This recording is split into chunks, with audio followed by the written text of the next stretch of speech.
जब लोग आपसे कहें कि ये तुमसे नहीं होगा, ये तुम्हारे बस का काम नहीं है, और आप वो काम करके दिखा दें, तो जो सेटिस्फैक्शन मिलता है उसे मापा नहीं जा सकता, फिर चाहे वो काम सड़क पार करना ही क्यों ना हो। जिन्हें पब्लिक प्लेसेस में पानी पीने की भी अनुमति नहीं थी, जिन्हें क्लास से बाहर बैठाया जाता था, जिनसे पढ़ाई का अधिकार भी छीनने की कोशिश की गई, जिन्हें प्यास लगने पर ऊंची जाति के लोग आकर के ऊपर से पानी डालकर के पानी पिलाते थे, जिन्हें अनटचेबल माना गया, उन्होंने वो काम किया जो अनटच्ड है, उस स्तर पर कोई पहुंच नहीं सकता।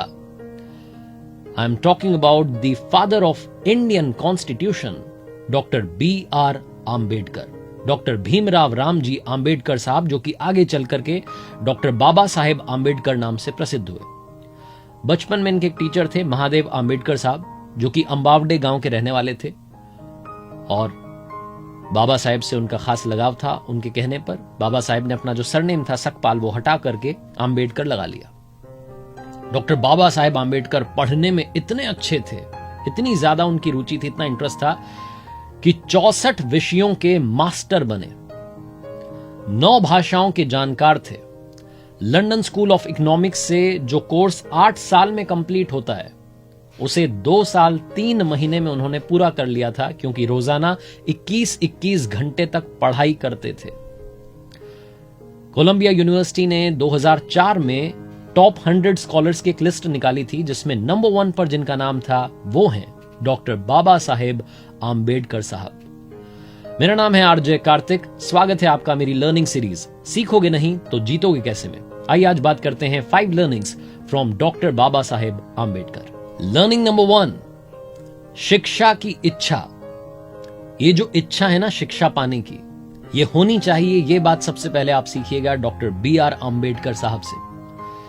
बाबा साहेब जब कोलंबिया यूनिवर्सिटी में पढ़ने के लिए गए, तो वहां की जो लाइब्रेरी थी उसमें जब पियोन आता था, दरवाजा खोलता था, उससे भी पहले डॉक्टर बाबा साहेब आंबेडकर साहब पहुंच जाते थे और सबसे आखिरी में वहां से निकलते थे। और कई बार तो पियोन से रिक्वेस्ट करते थे कि थोड़ा और टाइम दे दीजिए, लाइब्रेरी थोड़ा और खोल दीजिए, आप थोड़ा और पढ़ लूंगा। 18 घंटे रोजाना पढ़ाई करते थे, इस कदर उन्हें पढ़ने की इच्छा थी, सीखने की इच्छा उनके अंदर थी। एक बार तो पियोन ने कह दिया कि क्या तुम यहां आकर के दिन भर पढ़ते रहते हो, दोस्तों के साथ मजे नहीं करते? तो बाबा साहब ने कहा कि अगर मैं भी वहां मजे करने लग गया तो फिर उनका ख्याल कौन रखेगा। Doctor B.R. आंबेडकर साहब का यह मानना था कि सक्सेस तक पहुंचने का सिर्फ और सिर्फ एक ही रास्ता है, जिसे एजुकेशन कहते हैं। बाबा साहब की जो प्राइवेट लाइब्रेरी थी, राजगृह जिसका नाम था, उसमें 50,000 से ज्यादा किताबें थी, और उस वक्त वो दुनिया की सबसे बड़ी प्राइवेट लाइब्रेरी थी।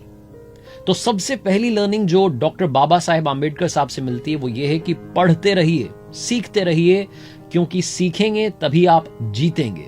यही बात मैं यहां कहता हूं कि सीखोगे नहीं तो जीतोगे कैसे। लर्निंग नंबर 2, लाइफ में ऑलवेज बी कॉन्फिडेंट। कॉन्फिडेंस बहुत जरूरी है।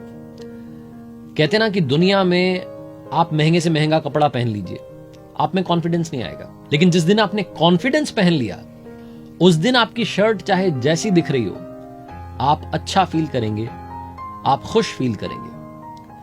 Doctor B.R. आंबेडकर साहब की जो कमाल की बात है बाबा साहेब की, वो उनका कॉन्फिडेंस था। उस वक्त के जो सबसे महान नेता, यानी कि हमारे देश के सबसे महान नेता राष्ट्रपिता महात्मा गांधी जी, बापू की बातों से भी डिसएग्री कर जाते थे डॉक्टर बाबा साहेब आंबेडकर साहब। और ना सिर्फ डिसएग्री करते थे, बल्कि बापू तक अपनी बात पहुंचाते थे कि आपकी ये जो बात है मुझे जमी नहीं, मैं आपकी इस बात से असहमत हूं। इतनी असहमति थी, उसके बाद में भी बापू ये दुनिया से कहते थे कि आप एक तरफ 1000 विद्वानों को रख दो, 1000 स्कॉलर्स को रख दो, और एक तरफ डॉक्टर बाबा साहेब आंबेडकर साहब को खड़ा कर दो, इनका ज्ञान इन बाकियों से ज्यादा ही होगा।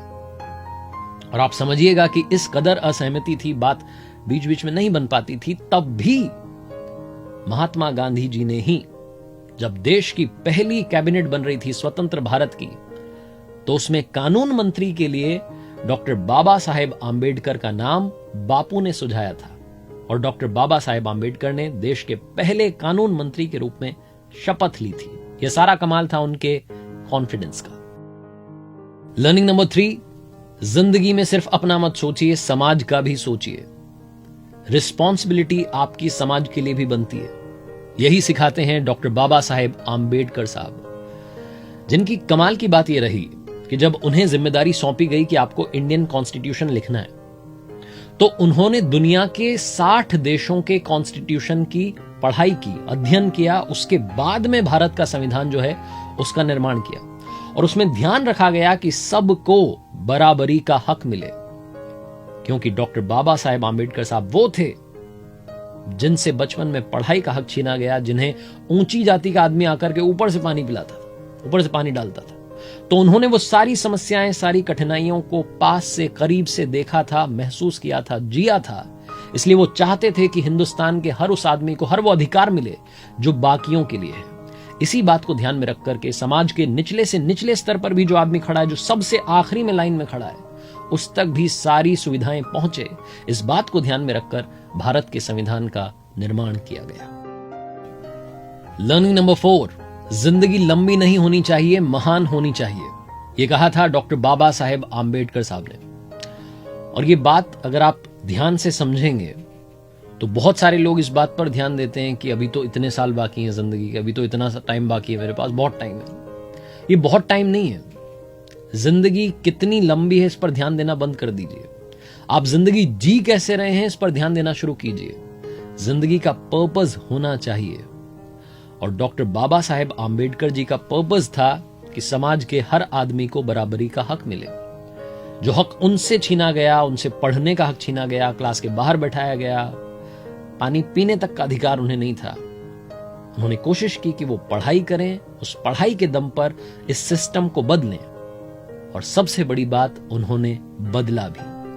उन्हें नहीं मालूम था कि वो आगे चलकर के इंडियन कॉन्स्टिट्यूशन लिखेंगे या देश के पहले कानून मंत्री बनेंगे, लेकिन जो काम वो अच्छे से कर सकते थे उन्होंने किया, ज्ञान प्राप्त किया, और उस ज्ञान से, उस एजुकेशन से सिस्टम को बदलने की कोशिश की, और वो काम करके दिखाया। इसलिए लाइफ कितनी लंबी है इस पर ध्यान देना बंद कीजिए। लाइफ आप कैसे जी रहे हैं, आपका पर्पस क्या है, उस पर ध्यान देना शुरू कीजिए। लर्निंग नंबर 5, आखिरी लर्निंग जो हमें डॉक्टर BR आम्बेडकर साहब से लेनी चाहिए, वो है विजनरी होना। जिंदगी में विजन होना चाहिए। डॉक्टर बाबा साहेब आम्बेडकर साहब ने आज से 100 साल पहले विमेन एम्पावरमेंट की बात की थी। उन्होंने मटर्निटी लीव्स की बात की थी, मटर्निटी बेनिफिट्स की बात की थी, तब जबकि महिलाओं के अधिकारों के बारे में बात भी नहीं हो रही थी। उन्होंने कहा था कि मजदूरों को 8 घंटे ही फैक्ट्रीज में काम करना चाहिए, वरना पहले 10-10, 12-12, 14-14 घंटे मजदूर काम कर रहे थे। सबके अधिकारों के बारे में सोचने वाले थे डॉक्टर बाबा साहेब आम्बेडकर जी, और उन्होंने मध्य प्रदेश और बिहार के बारे में भी कहा था कि इनके डिवीजन होने चाहिए। तब उनकी सुनी नहीं गई। बाद में 2000 में छत्तीसगढ़ और झारखंड बने, तब सुन ली गई होती तो शायद तभी डिवीजन हो जाता। जिंदगी में सिर्फ आज का मत सोचिए, कल में मत रहिए, आने वाले कल की भी तैयारी कीजिए। यही सिखाते हैं डॉक्टर बाबा साहेब आम्बेडकर जी। और जाते जाते बात आसमान और समंदर की। डॉक्टर बाबा साहेब आम्बेडकर साहब ने कहा कि जिस तरीके से पानी की बूंद समंदर में गिरती है तो समंदर बन जाती है, वैसे इंसान के साथ नहीं होना चाहिए कि इंसान समाज में मिला तो समाज बन गया। इंसान को अपने डेवलपमेंट के लिए भी काम करते रहना चाहिए। जाते जाते कमाल का फैक्ट, आपने डॉक्टर बाबा साहेब आम्बेडकर जी की जितनी पिक्चर्स देखी होंगी उसमें उन्होंने ब्लू कलर का कोट पहना हुआ है, नीले रंग का। यह नीला रंग बाबा साहेब को बहुत पसंद था, क्योंकि नीला रंग आसमान का होता है, और आसमान दुनिया में सभी के लिए समान होता है, इसीलिए उन्हें नीला रंग बहुत पसंद था। डॉक्टर बाबा साहेब आम्बेडकर जी दुनिया के इकलौते सत्याग्रही हुए जिन्होंने कि पीने के पानी के लिए सत्याग्रह किया था।